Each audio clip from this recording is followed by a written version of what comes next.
बिस्मिल्लाहिर्रहमानिर्रहीम। दोस्तों क्या हाल है, उम्मीद है सब खैरियत से होंगे।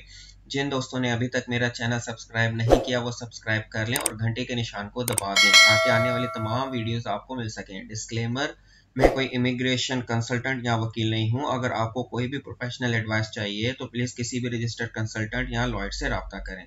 आज मैं आपको बताऊंगा कनाडा वीज़ा के लिए जीसी की कैसे बनाते हैं। तो आप ये स्क्रीन पर देख सकते हैं कि ये फर्स्ट पेज आया हुआ है। मैं इसका डायरेक्ट लिंक आपको दे दूंगा ताकि आप लोगों का टाइम वेस्ट ना हो। आपने यहाँ से नीचे आना है। यहाँ पर आने के बाद आपको 2-3 ऑप्शंस मिलेंगी, लेकिन आपने किसे क्लिक करना है, डोंट हैव एन अकाउंट। अगर आपके पास है तो आप यहाँ से जा सकते हैं, otherwise don't have account register. जैसे ही आप इस बटन को क्लिक करेंगे तो आपको ये वाला पेज मिलेगा। सही है, यहाँ पर ये बता रहा है register for NIRCC secure account.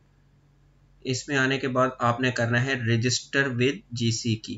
जैसे ही आप इसको क्लिक करेंगे तो आपके पास ये वाला पेज ओपन हो जाएगा, वेलकम टू जीसी की। अगर अगेन आपके पास अकाउंट डिटेल्स हैं तो आप यहाँ पर पुट करेंगे user name, password, sign in. नहीं है तो आप बटन दबाएंगे साइन अप के लिए। जैसे ही आप साइन अप करेंगे तो आपके पास ये वाला पेज ओपन हो जाएगा जिसमें लिखा हुआ है terms and condition of use. आपने यहाँ पर आके एक्सेप्ट का बटन दबा देना है, आई एक्सेप्ट, और उसके बाद आपके पास ये वाला पेज आ जाएगा, क्रिएट योर यूजर नेम। यहाँ पर आपने अपना नाम दे देना है, कोई सा भी जो आपको पता हो, याद रहे, और कहीं पर लिख लें। उसके बाद आपने क्या करना है, कंटिन्यू पे प्रेस। जैसे आप कंटिन्यू पे प्रेस करेंगे उसके बाद ये पेज आ जाएगा, क्रिएट योर पासवर्ड। आपने पासवर्ड कम से कम 8 और ज़्यादा से ज़्यादा 16 कैरेक्टर पे रखना है, और इसमें लोअर अपर दोनों बताने हैं आपने, यानी छोटी एबीसी और बड़ी एबीसी के साथ, और 1-2 भी डाल देना है। मैं यहाँ पर पासवर्ड डालता हूँ,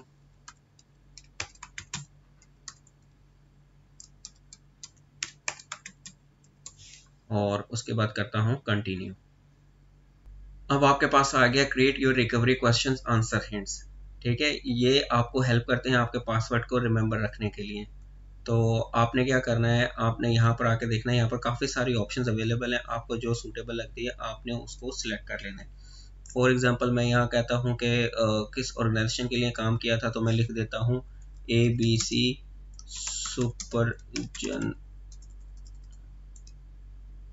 सुपर जर्मन लिख दो। मेमोरेबल पर्सन कोई सा भी लिख दो, मैं कहता हूँ कि निक। ठीक है, पर्सन हिंट कैसा था, कहते हैं कि काइंड पर्सन था, ताकि उससे याद रहता है ना कि बंदे किसके बारे में बात करी। ईयर्स में आपने लिखना है, जो भी ईयर है जो आपको याद रहे वो लिख लेना। मैं यहाँ पे लिखता हूँ 1997 11 जनवरी 1 और 1997। उसके बाद इस डेट के बारे में वो कहता है कोई हिंट होना चाहिए आपके पास, तो मैं कहता हूँ मूवी रिलीज, ताकि मुझे आइडिया हो कि ये क्या थी। फिर कंटिन्यू। जैसे मैं कंटिन्यू को क्लिक करता हूँ तो ये मुझे कहता है ऑप्शनल अकाउंट रिकवरी। यहाँ पर आपने रिकवरी अकाउंट देना है इन्हें, तो यहाँ पर आपने ईमेल डालना है जिसमें आपको सारी डिटेल्स आ जाए 1, और यहाँ पर कंफर्म करके यानी दोबारा लिखने के बाद कंटिन्यू के बटन को दबा देना है। और अगर आप नहीं डालना चाहते तो आपने क्या करना है, स्किप के बटन को प्रेस कर देना है। मैं अभी यहाँ पर स्किप कर देता हूँ क्योंकि वो बाद में पूछ ही लेगा। ठीक है, you have successfully created your GC account, your username is all can travel, please select continue to proceed two factor authentication। मैंने इसको क्लिक किया।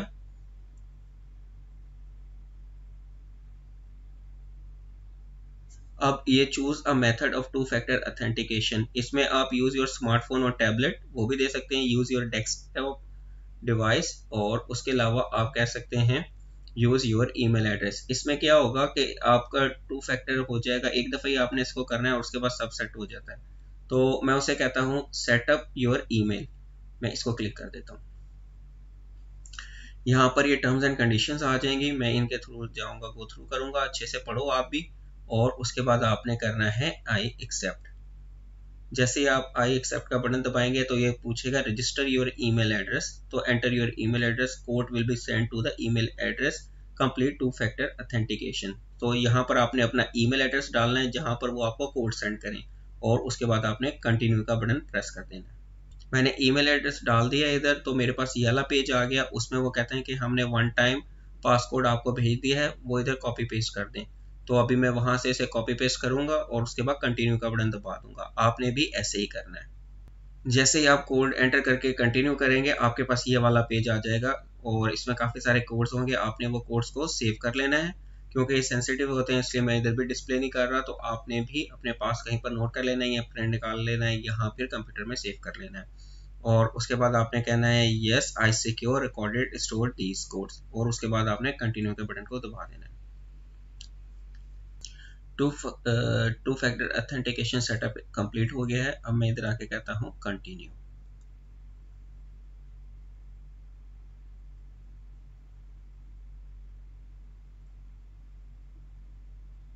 ये आगे टर्म्स एंड कंडीशन, आपने इनको अच्छी तरह से रीड आउट कर लेना है। उसके बाद आके करना है आई एक्सेप्ट। जैसे मैं एक्सेप्ट करूंगा तो वो मुझे कह रहा है क्रिएट एन अकाउंट। इस अकाउंट में आपने क्या करना है, अपना गिवन नेम पासवर्ड के मुताबिक, लास्ट नेम, अपना ईमेल एड्रेस और प्रेफर्ड लैंग्वेज लिखनी है।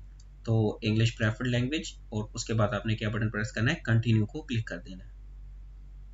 कंटिन्यू करने के बाद हमारे पास ये पेज आ जाएगा, क्रिएट योर सिक्योरिटी क्वेश्चंस। ये बड़े इंपॉर्टेंट क्वेश्चंस होते हैं, तो आपने ये 4 क्वेश्चंस के सवाल और जवाब अपने मुताबिक लिखने हैं ताकि आपको याद रहे, और बाद में अगर आप कुछ भूलते हैं तो यहाँ से ये क्वेश्चन करेगा, बार बार जब एंटर करेंगे ना, आप लॉगिन करेंगे तो इन्हीं क्वेश्चंस के बारे में पूछेगा। तो ध्यान से आपने सवालों के जवाब देने। जैसे for example, what is your school name, तो आपने उसका आंसर कर देना है what was your first organization name where you work, तो आपने उसका आंसर कर देना है। इसी तरह सो ऑन सो फोर्थ, आपने सारों को ऐसे कर देना है। और नीचे आने के बाद आपने कंटिन्यू के बटन को प्रेस कर देना है। कंटिन्यू करने के बाद हमारे पास इस किस्म का फ्रंट पेज आ जाएगा। ठीक है, अगर आपने पहले से कोई सबमिट की होगी एप्लीकेशन, उसका डाटा इधर आ जाएगा। अगर आपने नहीं की हुई होंगी तो आपको ये पेज नजर आ जाएगा। ठीक है, आपने इधर आने के बाद क्या करना है, अप्लाई टू कनाडा, इस पर क्लिक कर देना। अब ये अगेन आपसे कुछ नेसेसरी सवाल पूछेगा पर्सनल चेकलिस्ट के लिए, तो आपने वो आंसर करने।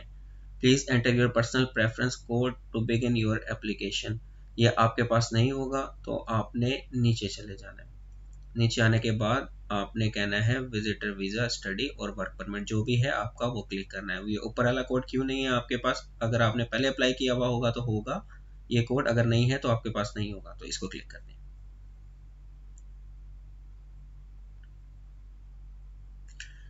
यहाँ क्लिक करने के बाद ये हमसे मजीद क्वेश्चन पूछेगा, find out if you are eligible to apply, और what would you like to do in Canada, आप क्या करना चाहते हो, तो आप स्टडी विजिट जो भी करना चाहते हो आप क्लिक कर दो। मैं यहाँ विजिट कर देता हूँ। How long you are planning to study और स्टे इन कनाडा, तो मैं उसे कहता हूँ लेस देन 6 मंथ्स। प्लीज को अपनी नेशनलिटी के बारे में बताओ, तो प्लीज द कोड, तो मैं इसे कहता हूँ कि मैं पाकिस्तान से हूँ, पाकिस्तान। और what is your current territory, कहाँ पर रहते हो, अगर आप जिस भी कंट्री में रहते हो तो आपने वो मेंशन करना है। मैं कहता हूँ पाकिस्तान में रहता हूँ। और do you have family member who has a Canadian citizenship, अगर है तो आपने बताना है, अगर नहीं है तो नहीं कहना। मेरे केस में नहीं है, नहीं। What is your date of birth, यहाँ आपने अपनी डेट ऑफ बर्थ बतानी है, और उसके बाद नेक्स्ट का बटन प्रेस कर देना है। नेक्स्ट का बटन प्रेस करने के बाद हमारे पास इस किस्म का पेज आ जाएगा। उसमें एक और क्वेश्चन आ गया, have you lived in Canada as a permanent resident और लैंडेड इमिग्रेंट, तो जो भी आपका स्टेटस है आपने बताना है। मेरे केस में नहीं है तो मैं कहूँगा नो, और नेक्स्ट। अब ये वाला आ जाएगा question, are you a lawfully permanent resident of the United State with a valid US citizenship और इमिग्रेशन, अगर है तो ओके, नहीं है तो आपने कहना है नो। मेरे केस में नो, तो नो, नेक्स्ट। एक और क्वेश्चन आ गया, what is your marital status, तो जो आपका मैरिटल स्टेटस है आपने वो लिखना है। मैं उसको कहता हूँ कि जी नेवर मैरिड, सिंगल, और आपका जो हो आपने वो करना है। व्हाट इज योर प्रोविंस और टेरिटरी ऑफ डेस्टिनेशन, यानी कनाडा में आपने कहाँ जाना है तो वो यहाँ से सिलेक्ट करना है। तो मैं उसे कहता हूँ कि मैं ओंटारियो जाऊँगा, मैंने सिलेक्ट किया और नेक्स्ट का बटन दबा दिया। अब जो मैंने इन्फॉर्मेशन दी है उसकी बेसिस के ऊपर उसने मुझे ये बता दिया है कि विजिटर वीज़ा अंडर 6 मंथ्स के लिए मैं एलिजिबल हूँ। उसकी फ़ीस है $100 कैनेडियन, और मैं एयर, कार, बस, ट्रेन और बोट से वहाँ जा सकता हूँ। वीज़े की वैलिडिटी मैक्सिमम 10 ईयर्स होगी, और ये सब्जेक्ट टू पासपोर्ट वैलिडिटी, अगर मेरा पासपोर्ट 2 साल का है तो मुझे 2 साल का वीज़ा मिलेगा, अगर उसकी वैलिडिटी स्टिल 10 ईयर्स है तो 10 ईयर्स का मिलेगा। और फिर नेक्स्ट का बटन। अब वो कहता है क्रिएट योर पर्सनल चेकलिस्ट। ठीक है, मैं उसे कहता हूँ ओके गो हेड, कंफर्म कर देता हूँ।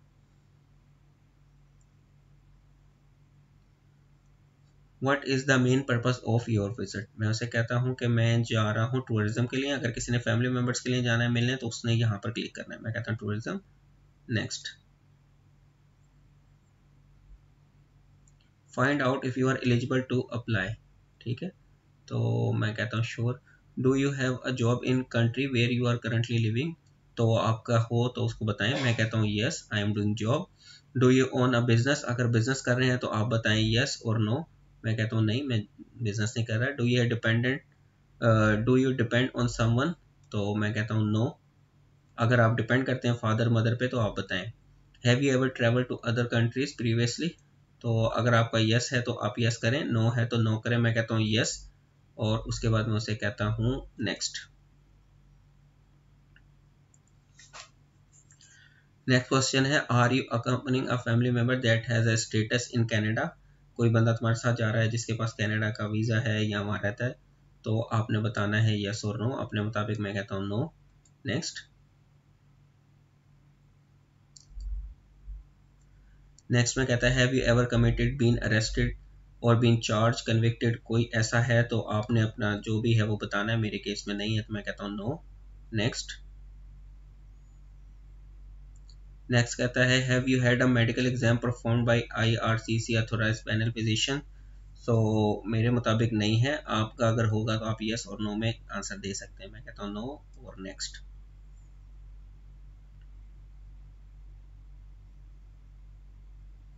नेक्स्ट क्वेश्चन आ गया do you want to submit an application for a family member, अगर आपके और भी फैमिली मेंबर्स ने आपके साथ अप्लाई करना है तो आप यस करेंगे। मेरे केस में नहीं है तो मैं कहता हूँ नो और नेक्स्ट। अब वो कहता है find out if you are eligible to apply, are you giving someone access to your application, कुछ लोग अपने कंसल्टेंट या लॉयर को दे देते हैं, तो मेरे केस में नहीं है तो मैं नो करूंगा। आपका जो भी होगा आप इधर से सिलेक्ट कर लें उसे, नो और next.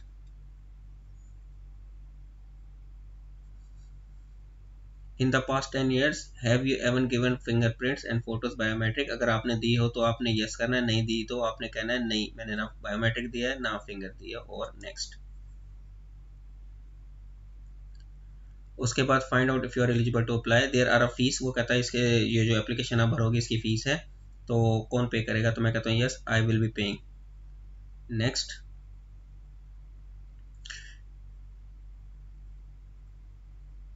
Are you able to make a digital copy of your documents with scanner और कैमरा, तो आपने सारे डॉक्यूमेंट्स स्कैन रखने हैं PDF में या JPG में अपने पास, तो मैं कहता हूँ यस मेरे पास है अवेलेबल, नेक्स्ट। फिर वो कहता है कि तुम्हारे पास मास्टर डेबिट क्रेडिट कार्ड है पेमेंट करने के लिए, तो जो भी आपके पास हो। मैं कहता हूँ यस आई हैव, नेक्स्ट। तो अब ये आगे हैं जो भी मैंने क्वेश्चन दिए हैं वो आगे और साथ उनके आंसर्स हैं, आपने इन्हें अच्छे से रिव्यू करना है। अगर आपको लगता है कोई चीज़ का आंसर आपने गलत दिया है तो ये जो पेन बना हुआ है आपने इसे क्लिक करना है और उसको जो भी जवाब गलत दिया उसको अमेंड कर लेना है, ठीक है। अगर आपको लगता है सारे कुछ सही है तो फिर आपने कंटिन्यू के बटन को दबा देना है। जैसे कंटिन्यू करेंगे उसके बाद हमारे पास ये वाला पेज आ जाएगा, ठीक है। ये हमें स्टेप्स बता रहा है, स्टेप 1, स्टेप 2, स्टेप 3 और स्टेप 4। नंबर 1 पे वो हमें बता रहा है कि यू मस्ट लॉग इन, यानी आप लॉग इन करो जो मैंने यूजर नेम बनवाया है उसके थ्रू। उसके बाद if you select exit button your information will be saved and you will return to your account, ये जनरल इन्फॉर्मेशन दे रहा है तो आप अच्छे से पढ़ें। आपकी एप्लीकेशन 60 दिन तक उधर पड़ी रहेगी, उसके बाद वो लोग डिस्कार्ड कर देते हैं। और उसके बाद आपने सारे डॉक्यूमेंट्स अपलोड करने हैं और आपके जो भी डॉक्यूमेंट्स होंगे वो PDF, JPG या डॉक वर्ड फाइल में होने चाहिए। इनका मैक्सिमम साइज हर फाइल का मैक्सिमम आपका 4 GB होना चाहिए, इससे ज़्यादा नहीं होना चाहिए जो भी आप फाइल अपलोड करेंगे, ठीक है। और उसके बाद आपने पेमेंट करनी होती है और आपको ईमेल आ जाती है कंफर्मेशन की। अब मैं कहता हूँ कंटिन्यू। योर डॉक्यूमेंट चेकलिस्ट, ये आ गई जी डॉक्यूमेंट चेकलिस्ट, ठीक है। ये वो बता रहा है ये एप्लीकेशन फॉर्म है, ये आपने फिल करना है और उसके बाद इधर से अपलोड कर देना है। इसके लिए मैं अलग से एक वीडियो बनाऊंगा, आपको बताऊंगा कि इस फॉर्म में क्या रिक्वायरमेंट है और आपने किस तरह फिल करना है। तो मेरी नेक्स्ट वीडियो का वेट करिएगा, मैं वो जल्द ही अपलोड कर दूंगा। उसके बाद आपने नीचे आना है, ये ट्रैवल हिस्ट्री के बारे में भी आपने अपडेट करना है। तो यहाँ पर आप क्वेश्चन मार्क को क्लिक करेंगे तो ये बताएगा क्या पूछ रहा है। Your previous passports, entry exit stamps, work permit, visa, हर चीज़ जो भी आपके पास है आपने वो लगानी है इधर अपने पूरे पासपोर्ट की कॉपीज के साथ, ठीक है। हर चीज़ क्लियर कट लिखी हुई है। उसके बाद आपने आना है पासपोर्ट रिक्वायर्ड, इस पे भी देखें, if you have a passport you must provide a copy, सारे पेजेस की कॉपी जिसमें डेट ऑफ बर्थ है, तमाम वीज़ाज, सारी चीज़ें ये आसानी से आपको मिल जाएंगी और आपको ये नज़र आ रहा है। तो जो जो डॉक्यूमेंट्स रिक्वायर्ड है आप वो सारी चीज़ें अटैच करना पासपोर्ट की। उसके बाद मीन्स ऑफ फाइनेंशियल सपोर्ट, यहाँ पर आप अपनी बैंक स्टेटमेंट लगा सकते हैं 4 महीने की, और पे स्लिप्स लगा सकते हैं। एम्प्लॉयर का लेटर ज़रूर लगाना है आपने कि जी आप जॉब करते हैं, कंफर्मेशन के लिए, proof of payment, tuition fees अगर आप स्टूडेंट जा रहे हैं, टैक्स वगैरह पे करते हैं, और सो ऑन सो फोर्थ। यहाँ काफ़ी सारी डिटेल्स हैं, आपने वो सारे डॉक्यूमेंट्स एक PDF फाइल बनानी है हर पोर्शन के लिए, ठीक है। ये ना अलग-अलग डॉक्यूमेंट्स करेंगे तो नहीं होगा। फॉर एग्जाम्पल ये 10 चीज़ें हैं, आपने 10 के 10 एक ही फाइल में बना के साइज छोटा करके इधर अपलोड कर देनी है। इसमें आप अपना क्या कहते हैं लैंड प्रॉपर्टी जो भी लगा सकते हैं ना उसके डॉक्यूमेंट्स में अटैच कर दें। यहाँ पर डिजिटल फोटो लगानी है। पर्पज ऑफ ट्रैवल बड़ा इंपॉर्टेंट डॉक्यूमेंट है। यहाँ पर आपने डे बाय डे इटरनरी बतानी है उससे कि आप क्यों जाना चाहते हो, क्या है, और अपनी फ्लाइट टिकट की जो भी डिटेल्स हैं वो देनी है कि कहाँ जा रहे हो, क्या करने जा रहे हो, होटल बुकिंग, वो सारा इधर लगाना है। उसके बाद आ जाता है फैमिली इन्फॉर्मेशन फॉर्म। जैसे कि मैंने ऊपर बताया ये वाला फॉर्म भी मैं उसी वीडियो में बताऊंगा कि कैसे फिल करना है। इसको क्लिक करेंगे तो ये ओपन कर देगा, और उसके बाद मैं आपको नेक्स्ट वीडियो में बताऊंगा कि इसको क्या फिल करना है। ये आ गया स्केड्यूल एप्लीकेशन, ये एक और फॉर्म है। तो ये तीनों फॉर्म मैं नेक्स्ट वीडियो में आपको बताऊंगा कि कैसे फिल करना है और कैसे करना है। जब आप फिल कर लेंगे तो यहाँ क्लिक करने के बाद आपने उन्हें अपलोड करना है। क्लाइंट इन्फॉर्मेशन, इसका मतलब है कि अगर कोई चीज़ आपको लगता है कि आपकी मिसिंग हो गई है, आपके जो ऑप्शंस मिली हुई थी चेकलिस्ट में आपने वो अपलोड नहीं की और आप बताना चाहते हैं, तो यहाँ पर आप अपना एक्सप्लेनेशन लेटर या कोई भी एडिशनल डॉक्यूमेंट्स लगा के उसके बाद उसे भी यहाँ पर अपलोड कर सकते हैं। फिर आप नीचे आएंगे तो वो आपको बता रहा है कि जी टोटल फीस है आपकी $100, लेकिन आपने पहले बायोमेट्रिक्स नहीं दिए हुए, तो बायोमेट्रिक्स की है 85, तो टोटल $185 कैनेडियन लगेंगे। और जब आप ये सारा क्लियर कर लेंगे तो आपने एग्जिट क्वेश्चनर करना है और फिर आगे कंटिन्यू करके पेमेंट कर देनी है जब आप ये सारी चीज़ें अपलोड कर देंगे। तो जैसे मैं पहले बता रहा था सारे लिंक्स मैं नीचे मेंशन कर दूंगा, और ये नेक्स्ट वीडियो में मैं आपको सारे फॉर्म फिल करना बता दूंगा। अगर आप लोगों ने मेरी पुरानी वीडियो नहीं देखी जिसमें मैंने बताया है कि आप किस तरह कामयाबी के साथ कनाडा का वीज़ा अप्लाई कर सकते हैं, तो लिंक मैं डिस्क्रिप्शन में दे दूंगा, वो आप ज़रूर देख लें। उम्मीद है कि आपको मेरी आज की वीडियो अच्छी लगी होगी। अगर आपका कोई सवाल हो तो आप मुझसे कमेंट सेक्शन में पूछ सकते हैं। मज़ीद ऐसी वीडियोस देखने के लिए मेरे चैनल को लाइक, सब्सक्राइब करें और बेल के आइकन को भी दबा दें। शुक्रिया।